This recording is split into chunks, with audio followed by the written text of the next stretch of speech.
चलिए शुरू करते हैं। सेट नंबर 5 है बायोलॉजी का और ये सभी एग्ज़ामों के लिए है, जो कि आपके लिए बहुत इम्पोर्टेंट है और सिर्फ़ इसमें मॉक टेस्ट करवा रहा हूँ, अभी इंग्लिश का है। जल्द ही इंग्लिश, हिंदी दोनों डब करके लाऊँगा, तो तैयार रहेंगे और इस मॉक टेस्ट को ख़त्म करेंगे। इसके बाद फिज़िक्स का आएगा, उसके बाद केमिस्ट्री का आएगा, फिर इसके बाद पॉलिटी, हिस्ट्री, इस सब का मॉक टेस्ट आएगा, कंटिन्यू आएगा। तो चलिए तैयार हो जाइए। प्लेलिस्ट इसका नहीं बनाया हूँ, बना दूँगा। तो चलिए शुरू करते हैं। और किसी भी एग्ज़ाम की तैयारी करते हो, बायोलॉजी से सवाल नहीं छूटेगा, ये नए कार्ड भी वादा करता है।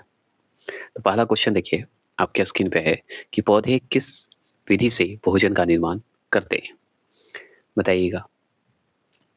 तो ऑप्शन नंबर बी दिख रहा होगा, प्रकाश संश्लेषण, है ना? पौधे मतलब प्रकाश संश्लेषण विधि से ही भोजन का निर्माण करते हैं, ये आप जानते हैं। चलिए दूसरे प्रश्न की बात करते हैं। दूसरा प्रश्न है कि मछली निम्नलिखित की सहायता से सांस लेती है। तो मछली जो है निम्नलिखित की सहायता से सांस लेती है, बहुत ईजी क्वेश्चन है। गिल से सांस लेती है ना? हम जानते ही हैं। गिल को और किस नाम से जानते हैं, कमेंट बॉक्स में करिएगा। तीसरा प्रश्न है, निम्नलिखित पादप अंगों में से कौन सा अंग जो है श्वसन अंग है? पादप मतलब पौधा से संबंधित सवाल है, बताइएगा। श्वसन अंग कौन सा है पादप का, बताएंगे। तो पत्ती, हम पत्ती ही है इसका श्वसन अंग। चलिए आगे बात करते हैं। चलिएगा चौथे प्रश्न की बात करते हैं। हाइड्रोफाइट कहते हैं, तो हाइड्रोफाइट किसे कहते हैं बताइए। तो बिना मिट्टी का पौधा को हम हाइड्रोफाइट कहते हैं। ठीक है, बिना मिट्टी का होगा, पानी में होगा लेकिन बिना मिट्टी का होगा, समझ के हाइड्रोफाइट कहते हैं। पांचवें प्रश्न की अगर बात करूं, सबसे अधिक लोहा पाया जाता है। तो सबसे अधिक लोहा पाया जाता है, कहाँ पाया जाता है? तो सबसे अधिक लोहा मतलब आयरन हरी सब्जी में पाया जाता है ना? चलिएगा छठे प्रश्न की बात करते हैं। छठा प्रश्न है, पौधे में जल की ऊपर की ओर गति कहलाती है, क्या कहलाती है? मतलब पौधे में अगर जल की बात करें, जल जो है ऊपर की ओर गति करेगा, ऊपर की ओर जाएगा, तो क्या कहलाएगा, उससे क्या कहिएगा? तो उसे रसारोहण कहेंगे। क्या कहेंगे? रसारोहण कहेंगे। अरे, किसी घोल की अम्लता या क्षारीयता नापने के लिए पीएच स्केल किसने सबसे पहले दिया? बताइएगा, सबसे पहले दिया किसने दिया सबसे पहले? सातवां प्रश्न का बी आंसर होगा। ठीक है, क्या होगा? बी आंसर क्या लिखा हुआ है? सोरेन, शोरेन शेन, है ना? समझ गए? चलिए सातवें प्रश्न का बी होगा। आठवें प्रश्न की बात करते हैं। आठवां प्रश्न है, अदरक होता है रूपांतरित। अदरक होता है रूपांतरित, तो तना में होता है रूपांतरित। अदरक तना में, तना से संबंधित है, आप जानते ही हैं, उसका तना भाग खाते हैं हम लोग। नौवें प्रश्न की बात करते हैं। रेशम किससे उत्पन्न होता है? बताइए। हम तो जानते हैं कीड़े से होता है, कीड़े के पीपा से होता है, ठीक है ना? पीपा से ही होगा। 10वां प्रश्न की बात करते हैं। फलों को पकाने के लिए किसका उपयोग किया जाता है? फलों को पकाने के लिए किसका उपयोग करते हैं? डी नंबर, एसिटिलीन की बात करते हैं, एसिटिलीन। चलिए 11वें प्रश्न की बात करते हैं हम लोग। 11वां प्रश्न है, खाली जगह है का अपघटन। अपघटन मानव में अल्ज़ाइमर रोग का अभिलक्षण है, तो क्या होगा?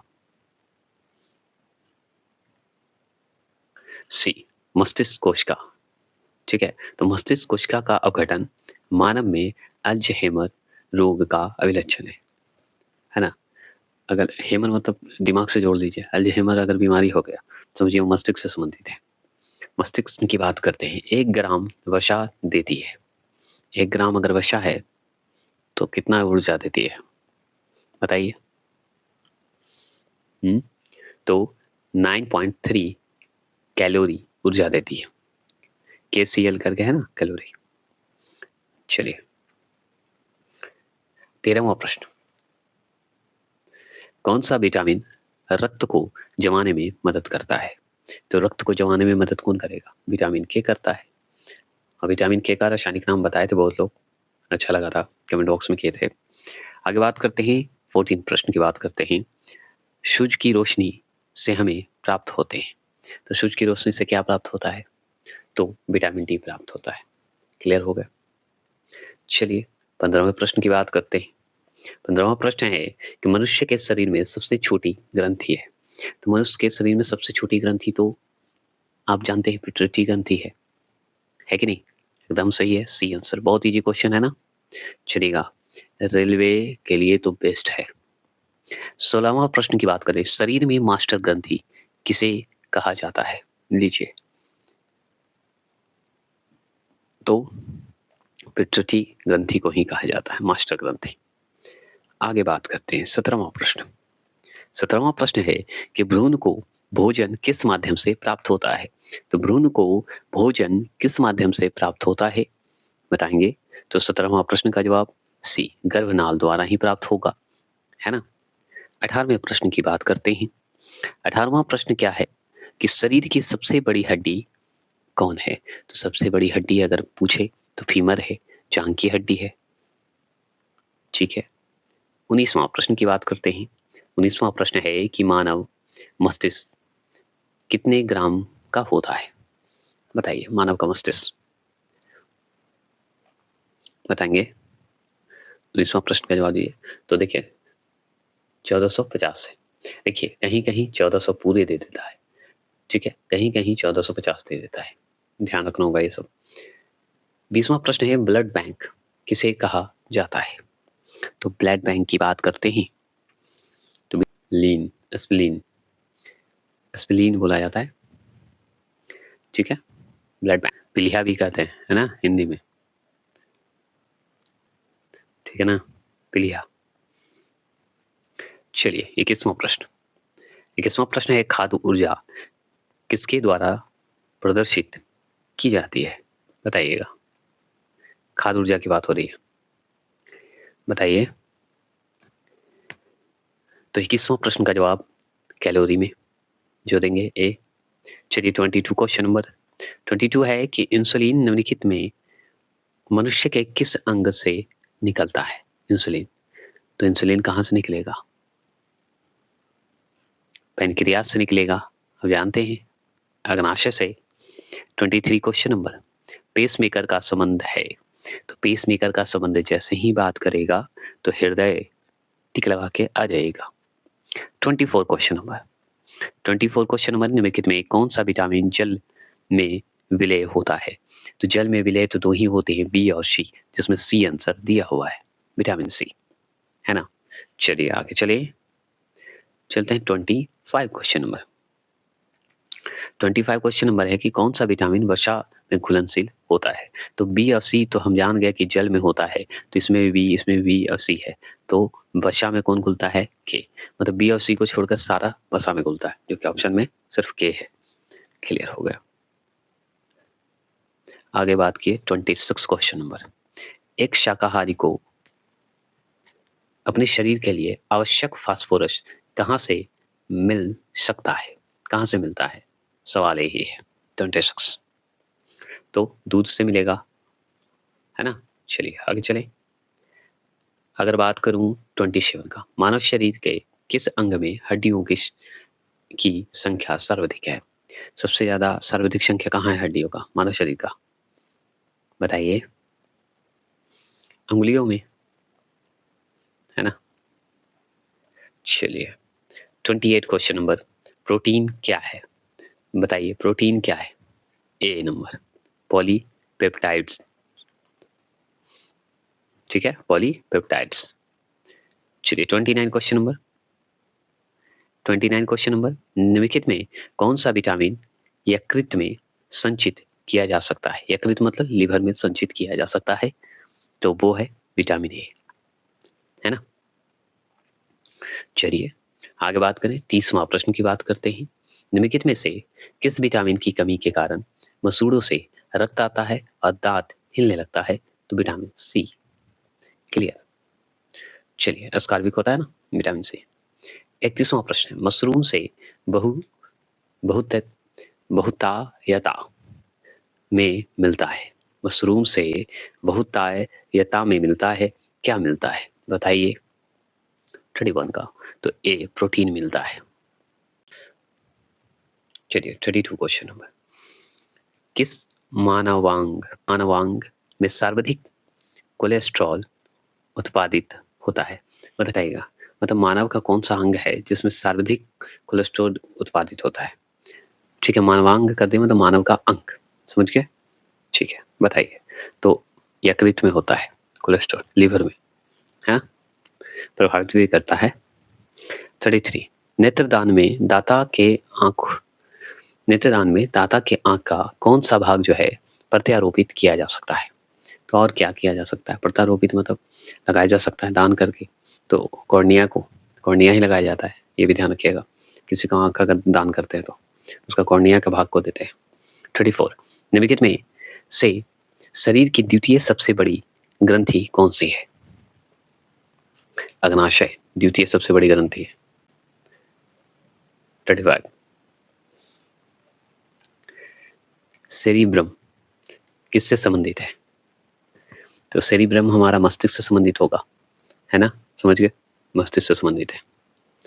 36, मानव शरीर में भोजन के पाचन के संदर्भ में लाइपेज का स्राव कहाँ होता है? लाइपेज का स्राव कहाँ होगा बताइएगा?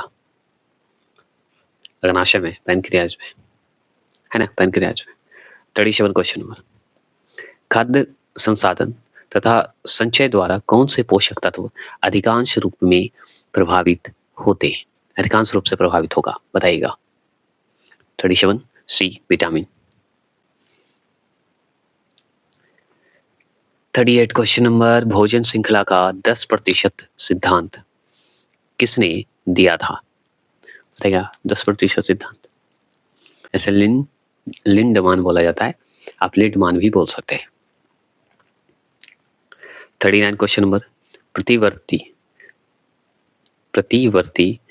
क्रिया का केंद्र है, क्या है, कौन सा है? क्रिया का केंद्र कौन है? स्पाइनल कॉर्ड, है ना।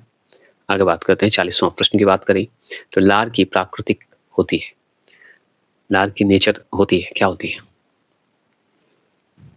अम्लीय होता है लार, और क्या?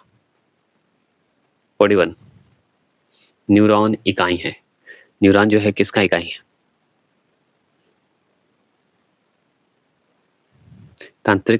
तंत्रिका उत्तक का, टिश्यू का मतलब।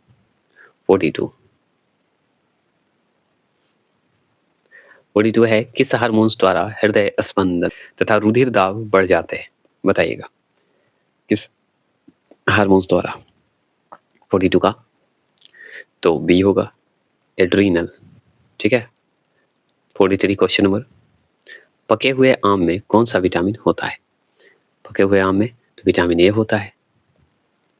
44 question number, cod liver oil किसका संयुक्त समृद्ध स्रोत है? कार्ड लीवर ऑयल, ऑयल मतलब तेल, बताइएगा? तो विटामिन ए का। चलिए 45 क्वेश्चन नंबर, कहाँ पाचन एवं श्वसन मार्ग एक दूसरे को अतिक्रम करता है? अतिक्रम करता है, बताइए? 45, तो स्वर यंत्र में अतिक्रम करता मिलता है, कहने का मतलब वही है। चलिए 46, वह पदार्थ जिसकी कमी से डिहाइड्रेशन होता है, डिहाइड्रेशन हो जाता है किसकी कमी से? बताइएगा? 46 क्वेश्चन नंबर, तो पानी की कमी से, पानी पीजिए, नहीं होगा। चलिए 47 क्वेश्चन नंबर, पुरुषों के वंध्याकरण सल क्रिया को कहते हैं, क्या कहते हैं? बताइए, बताइए क्या कहते हैं?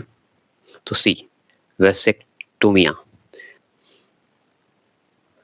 वंध्याकरण सल क्रिया कहते हैं, वैसे वैक्स, इसे कहा जाता है वैसेक्टोमिया, वैसेक्टोमिया। 48 क्वेश्चन नंबर, अधिकतर पोषक तत्व रक्त में अवशोषित किया जाता है या किए जाते हैं? बताइएगा? तो वो होगा सी, छोटी आंत से सबसे ज्यादा होता है पोषक तत्व की बात हो तो। 49, नाड़ी गति द्वारा डॉक्टर ज्ञात करता है, क्या ज्ञात करता है? सी, हृदय की धड़कन, और क्या? 50 प्रश्न और अंतिम प्रश्न है कि मुख्य रूप से कौन सी रक्त वाहिका हमारे शरीर के विभिन्न भागों से हृदय तक रक्त का वहन करता है या करती है, तो वो क्या होगा? तो वो होगा शिराएँ। शिराएँ होती है, या देखिए शिराएँ रक्त वाहिका हमारे शरीर के विभिन्न भागों से हृदय तक रक्त का वहन करती है। क्लियर हो गया? तो चलिए आज के लिए इतना ही रखते हैं। 5वाँ सेट है, फिर 6ठा सेट लगातार आएगा, डेली आएगा वीडियो, और एक वीडियो आपका एनसीईआरटी का, एक वीडियो ये। जय हिंद, जय भारत।